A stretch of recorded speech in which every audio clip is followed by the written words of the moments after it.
Прайд львов окружил привязанную лошадь. Но то, что произошло дальше, просто шокирует.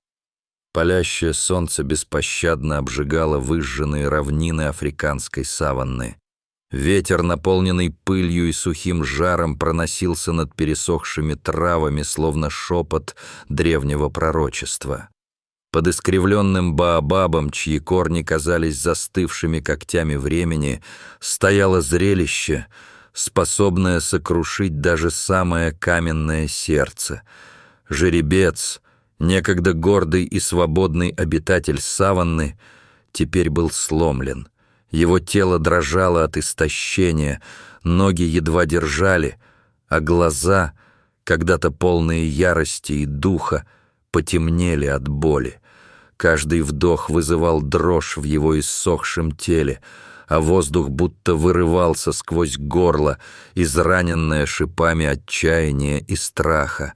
Над ним солнце клонилось к горизонту, окрашивая саванну в тусклое золото, словно сама природа скорбела о том, что должно было произойти. Этот жалкий вид жеребца — еще одно напоминание о том, как хрупка жизнь в дикой природе. Под копытами жеребца лежала потрескавшаяся, запятнанная кровью земля. Она стала молчаливым свидетелем жизни, ускользающей прочь, как сон, который стремится не изменить своей природы. Его взгляд, мутный, но все еще упрямый и сильный, скользил по горизонту, где не было ничего, кроме дрожащего жара и миражей, которые манили его к свободе. Лишь сухой ветер, пронизывающий равнину, отвечал на беззвучные мольбы жалкого существа, а вокруг него все больше сгущались тени. Неподалеку стоял человек, высокий, загорелый, с лицом закрытым платком. Его глаза были холодны, словно отражали жестокость беспощадных песков секретов. Это был скотовод, Чакве, давно забывший, что такое сострадание. Он бросил на жеребца пустой взгляд, его душа оставалась черствой, и вся его жизнь была погружена во тьму, где место оправданиям и чувству вины больше не существовало. «Тот, кто слаб, не заслуживает второго шанса», — пробормотал он, привязывая толстую кожаную веревку к кривому баобабу, будто пытался превратить его в живую могилу. Узел был тугим, беспощадным, не просто удерживающим, исключающим любой шанс на побег.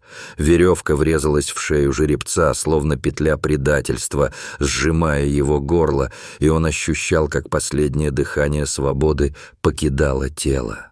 Это был не просто способ сдержать, это был приговор, написанный самим судьбой. Чакве отвернулся, не бросив даже одного взгляда назад, оставив животное один на один с судьбой, словно на произвол судьбы, и не замечая, как от его пренебрежения сможет родиться новая надежда. Тьма сгущалась, и с ее приходом саванна оживала. Где-то за сухими кустарниками зашевелились тени. Вскоре в кустах вспыхнули янтарные глаза.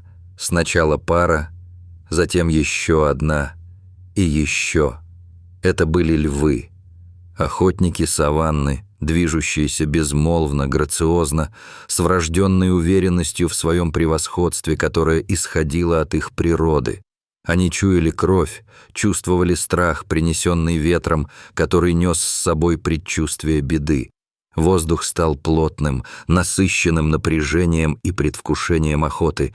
Мир казался задержавшим дыхание. Даже акации, возвышающиеся с властью над равниной, казались склоненными перед наступающей бурей. Стая львов медленно и бесшумно окружала жеребца, с каждым мгновением формируя неустанный круг смерти, на который он мог лишь смотреть с безнадежной тоской.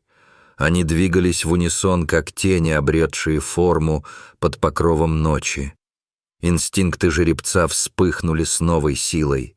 Его тело, измученное и сломленное, рванулось вперед, желая свободы, желая жизни. Но кожаный ремень лишь впился глубже в его шею. Слезы боли и пыли стекали по его морде. а копыта изрывали землю, оставляя на ней рваные следы отчаяния. Он вновь и вновь пытался вырваться, но все было тщетно. Львы приближались, наслаждаясь моментом, когда добыча осознает свою безысходность. Их дыхание превращалось в клубы пара в прохладном воздухе ночи, а глаза сверкали не только голодом, жаждой крови.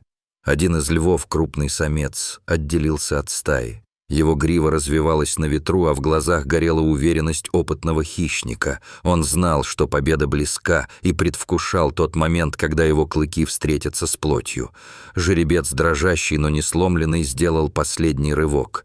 Его дыхание было прерывистым, тело изможденным, но дух еще не умер. Он молился не о спасении, но о чуде, которое могло бы избавить его от этого зловещего пролога к его концу. Когда-то он мчался по саванне, свободный, словно воплощение ветра. Его грива сияла на фоне закатного неба, копыта касались земли так легко, что, казалось, он парит, а все вокруг восхищались его мощью и грацией. Люди смотрели на него и шептали: «Это дух саванны». Но даже духи могут быть повержены. Его падение началось с легкой хромоты, почти незаметной, которая вскоре стала источником постоянного страдания, угнетающего его каждый день. Чакве, надеясь на лучшее, пытался лечить его. Мази, примочки, знахарям, которые могли предложить хоть какое-то облегчение.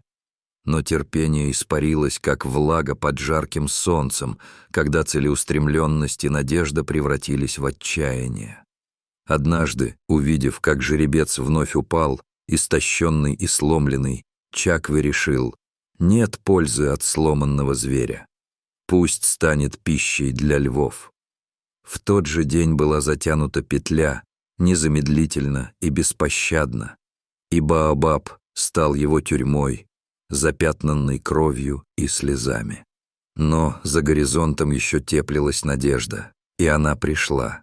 Сначала едва различимый звук, стук копыт, затем фигура, прорезающая ночь, как шевеление самих звезд на небосводе. Женщина. Ее звали Калима. Она была ветеринаром, путешественницей, дочерью племени, которая верила, что каждый зверь достоин второго шанса и может вернуться к жизни. Ее глаза горели решимостью, ее сердце знало, она не могла позволить ему умереть, не сопротивляясь. Львы напряглись, почувствовав ее приближение, интригующее миром и угрозой. Калима, не колеблясь, направила своего верного коня прямо к центру круга, создавая между собой и хищниками прочный барьер. «Назад!» — закричала она, ее голос разнесся по равнине, подобно зовущему ветру. Львы зарычали, но не отступили. Они были слишком голодны. Калима не дрогнула перед их свирепым предвкушением. Она спрыгнула с коня, бросилась к жеребцу, и все, что она чувствовала, было напоминанием о том, что каждый миг и каждое мгновение важно, страх не имел права ее остановить. Ее руки судорожно работали с узлом, но ремень был тугим, не давая шанса на свободу. Львы все ближе. Один из них пригнулся, готовясь к прыжку. В этот момент Калима достала нож. Она знала, нет времени. Ни для сомнений, ни для ошибок. Холодное лезвие резало кожу ее ладони, когда она с силой вонзила его в ремень, ощущая, как адреналин смешивается со страхом. Львы зарычали, предвкушая охоту. Один шаг, и они нападут. Но последний рывок, и ремень лопнул. Жеребец освободился, и его глухой морг стал отражением его внутренней борьбы. Его ноги дрожали от боли, а тело оседало, но он был свободен. Калима встала между ним и львами, словно великан, защищающий своего друга. Она схватила сухую ветку, размахнула ею, и ее сердце билось, как барабан. Львы зарычали в ответ, но колебались перед ее смелостью. Их лидер сделал шаг, приближаясь, чтобы оценить соперника. Калима встретила его взгляд. Ни страха, ни сомнений. Он знал, эта женщина готова сражаться до последнего дыхания. И в этот момент жеребец Почувствовав поддержку, сделал шаг. Потом второй. Она вскочила на коня, потянула его за собой. Он последовал. Они мчались прочь, их сердца били в унисон, навсегда запечатленные в моменте свободы. Позади раздался гневный рык, но львы не стали преследовать. Их добыча ушла, словно видение, уходит надежда. Они проиграли. Калима привела жеребца в деревенскую клинику у подножия холмов, где прежний мир стал обретать смысл. Ветеринар, старая, но мудрая женщина по имени доктор Нира, ухаживала за ним, искусно накладывала бинты и использовала отвары, чтобы исцелять раны. Тело исцеляли бинты и лекарства, которые хорошо помнили свою природу. Но душа нуждалась в другом, в понимании и заботе, которые не купишь ни за какие деньги, ведь только со временем они могли вернуть чувствительность. Алима не уходила. Она говорила с ним, шептала истории о свободе, о траве под копытами, о ветре, что снова будет носить его гриву. День за днем он начинал верить в свои силы. Он снова поднимался, делая первый шаг к возвращению к жизни. Его походка крепла, появление в глазах искры надежды и живости. Однажды он встретил ее взгляд без страха, подошел ближе, словно пробуя родственную связь, коснулся ее руки с легкой трепетной грацией. И Калима поняла. Он вернулся. Не только телом. Дух тоже вернулся, паря в нем, как когда-то. В то утро, когда солнце вновь окрасило саванну золотом, она вывела его на равнину, где природа, казалось, ожидала его возвращения. Он замер, вслушиваясь в сердцебиение окружающего мира. Потом сорвался в бег, как ветер, и земля под его копытами дрожала. Он вновь был хозяином саванны, свободным от оков, гордым, живым, полным решимости. Калима с улыбкой смотрела ему вслед. Ее сердце было наполнено радостью и спокойствием. Она знала, она тоже исцелилась. Он не был просто спасенной лошадью, он стал символом, памятником вере и стойкости, жаждущим ощутить свою историю. Вскоре после своего освобождения жеребец вернулся в свой привычный гнездовой район, где его ждали другие обитатели саванны. Он снова стал королем своей стаи, вдохновляя других животных на борьбу за выживание, возбуждая в них надежду. Его история быстро разлетелась по округе, и он стал живым символом стойкости и надежды, искры, пробуждающей чувства и понимания симфонии существующей жизни. Местные жители рассказывали его историю, собираясь в кругу вечером, огонь освещал их лица, и они делились воспоминаниями о смелых и достойных моментах. Каждое слово фиксировалось в памяти, а каждый взгляд укреплял связь между ними. Жеребец стал предметом восхищения и любви, и прошлое, казавшееся угнетающим, начало поворачиваться в лучшую сторону. Калима, наблюдая за тем, как жеребец вновь обретает свою силу, понимала, что этот опыт изменил не только его, но и ее саму. С каждым днем она все больше осознавала, что ее работа — это не просто спасение животных, а также восстановление связи между человеком и природой. Каждое спасение становилось не просто делом, а миссией, имеющей столь важное значение для всей нынешней жизни. Она начала организовывать семинары для местных жителей, обучая их уважать дикую природу и бережно относиться ко всему живому, когда-то так же, как и к биджующему в контексте. Тем временем жеребец заживал и становился сильнее. В нем не просто жил дух дикой саванны, он стал отражать значение потрясающей красоты и силы самого бытия. Он больше не был просто животным, но также блистательным символом того, как отчаяние может быть преодолено. Его присутствие вдохновляло даже самых пессимистичных обитателей саванны. Прошла зима, и пришла весна. Земля вновь расцвела, и животные начали активно искать партнеров для размножения, стремясь пережить эту жизнеутверждающую парадигму. Жеребец стал значимой частью этой жизни. Он привлекал внимание не только других лошадей, но и множеству самцов, которые уважали его силу и храбрость. Вокруг него образовывалось новое сообщество, основанное на соблюдении масштабов уникальности каждого существующего члена природы. Однажды, когда солнце склонялось к закату, новая кобыла, стремительная и сильная, подошла к нему, пересекая плавные линии пустыни, словно магнетическая волна. Жеребец был обворожителен в своей сущности, и она, как и другие, была очарована его необычной историей, слышанной в каждом взгляде и слове. Вскоре завязался союз, в который объединились двое, и вместе они принесли новую жизнь на саванну. Калима продолжала заботиться о своей миссии, не забывая о жеребце. Каждый раз, когда она приходила, он подбегал к ней, словно вспомнив о своих страданиях. Каждый его взгляд был полон глубокой признательности и нежности.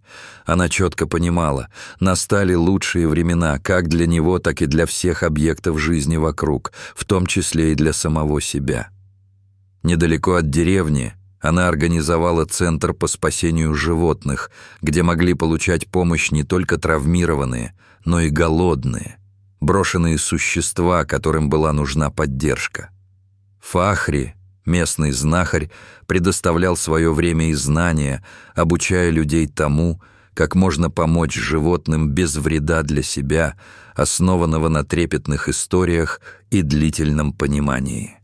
Спустя годы Калима и жеребец, как и все живые существа на саванне, стали частью этого удивительного мира, вбирающего в себя каждое решение и каждую судьбу. Вместе они стали частью большой истории о преодолении трудностей и взаимопонимания между людьми и животными. Ходячая легенда о духе саванны, о том, как один шанс может изменить все, продолжала жить в сердцах тех, кто слышал эту историю. Он не был просто спасенной лошадью. Он стал символом надежды, стойкости и вечного стремления к свободе, сияющим светом на темном небе и живым эпосом о том, как жизнь взлетает из пепла. И голос ее прозвучал в тишине саванны. Иногда все, что нужно, это шанс, один шанс, чтобы все изменить. Дорогие зрители, что вы думаете об этой истории? Расскажите, пожалуйста, в комментариях. А если вам понравилось это видео, то ставьте лайк и подписывайтесь на наш канал. До свидания.